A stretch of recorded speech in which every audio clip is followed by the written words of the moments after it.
हमारा लक्ष्य क्या है, ये निर्धारित करता है कि हम क्या बनने वाले हैं। मैं आपके यादों का हमसफ़र राहुल रजवंत।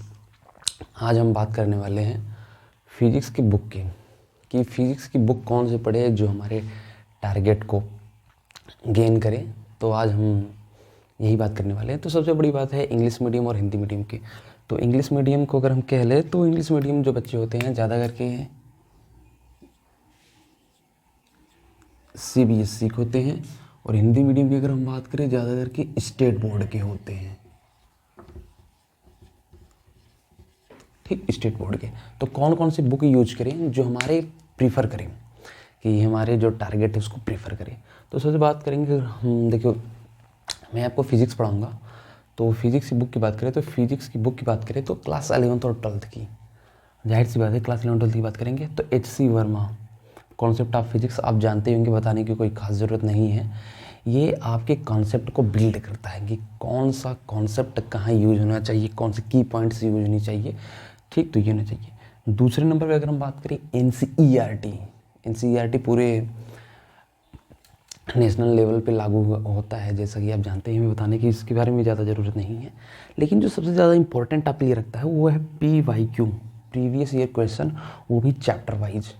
JEE में NEET advance for IIT advance, अगर एडवांस के स्टूडेंट है, आप एडवांस को क्रैक करना चाहते हैं तो एडवांस की आप बुक ले सकते हैं IIT स्टूडेंट के लिए। लेकिन अगर JEE में नीट आप जरूर लीजिए, चाहे चाहे BHU का सपना देख रहे हो, किसी सेंट्रल यूनिवर्सिटी का भी सपना देख रहे हो, कोई और भी चीज़ें हैं और भी आप जानना चाहते हैं, तो JEE मेन नीट की चैप्टर वाइज ले लीजिए। क्योंकि ये ज़्यादातर जितने भी नेशनल लेवल के होते हैं या स्टेट लेवल के एंट्रेंस एग्ज़ाम होते हैं, वो क्या करते हैं, JEE में नीट के क्वेश्चन उठाकर डायरेक्ट उस पेपर में रख देते हैं। अगर हम बात करें हिंदी मीडियम की स्टेट बोर्ड की, हिंदी मीडियम स्टेट बोर्ड की अगर बात करें तो फिजिक्स की बुक जो सबसे इंपॉर्टेंट है क्लास 11 और 12th की, वो HSC वर्मा। हिंदी में उसे भौतिकी की समझ कहते हैं।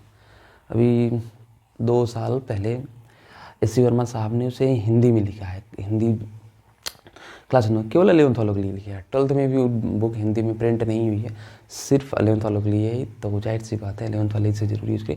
दूसरे नंबर पे नूतन पब्लिकेशन की बुक आती है कुमार मित्तल साहब की, स्टेट बोर्ड के लिए काफ़ी फेमस है, चाहे वो राजस्थान बोर्ड के लिए हो, चाहे Jharkhand, Uttarakhand, Bihar board, UP board, तमाम बोर्ड जो हिंदी मीडियम के स्टूडेंट आते हैं इस बुक को ज़रूर पढ़ें। ये काफ़ी इम्पोर्टेंट है। ठीक, ये काफ़ी जीरो लेवल से आपको हीरो लेवल तक ले गया है, तो अर्थ से फर्श तक ले गया है, ये भी कह सकते हैं। तो काफ़ी सिंपल बुक है, आपको समझने के लायक है, ज़्यादा खरीदे। जो कुमार मित्तल हैं ये ऐसे राइटर हैं जिनको लगभग CBSE के ढेर सारे टीचर भी जानते हैं। तो इस तरीके से हम कह सकते हैं कि अच्छी स्टूडेंट। और तीसरे नंबर पे NCERT हिंदी में, इसे भी यूज करिए आप, ये आपके कॉन्सेप्ट क्लियर करेगा। और कभी कभी होता है कि कुछ ढेर सारे एग्जाम में क्या करते हैं, डायरेक्ट क्वेश्चन उठाकर NCERT के रख देते हैं। तो इसलिए मैं प्रीफर करूँगा जितने भी स्टेट बोर्ड के एग्ज़ाम होते हैं, तमाम एग्ज़ाम होते हैं, तो उसमें NCERT की डायरेक्ट उठा के लाइनें रख दी जाती हैं। इसलिए मैं कहता हूँ कि NCERT की बुक को ज़रूर प्रीफर करें। चौथे नंबर पे chapter wise PYQ, chapter wise PYQ जरूर करिए, प्रीवियस ईयर क्वेश्चन JEE में नीट वालों के लिए।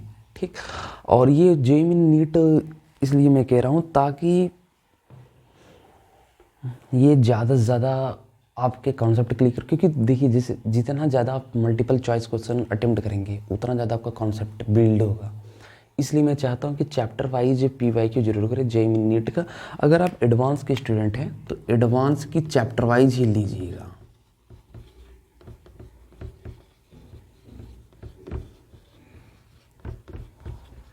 ठीक है, इतना अगर आप पढ़ लेते हैं तो आपका काफ़ी चीज़ें ऐसी हैं जो आपको साफ कॉन्सेप्ट बिल्ड करेगा। आपको फीलिंग आने लगेगी कि हाँ मुझे फिजिक्स आने लगी है, या फिजिक्स की जितने भी थियरी है मेरे पास आने लगे हैं। तो ऐसे इसको पढ़ने के बाद आपको लगने लगेगा, फीलिंग आने लगेगी कि हाँ मुझे फिजिक्स आ रहा है, मैं अब एग्ज़ाम को क्रैक कर सकता हूँ। इतना इनफ है।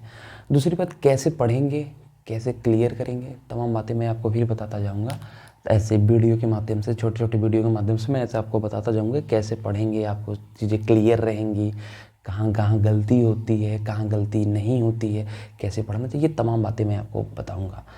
ठीक, तो अगली वीडियो में मैं फिर बताऊँगा इस बुक के बताने के बाद। कुछ बच्चे मेरे से कहते हैं सर बुक को रिकमेंडेड कर दीजिए, तो इसके लिए इस वीडियो को बनाया हूँ। Thank you.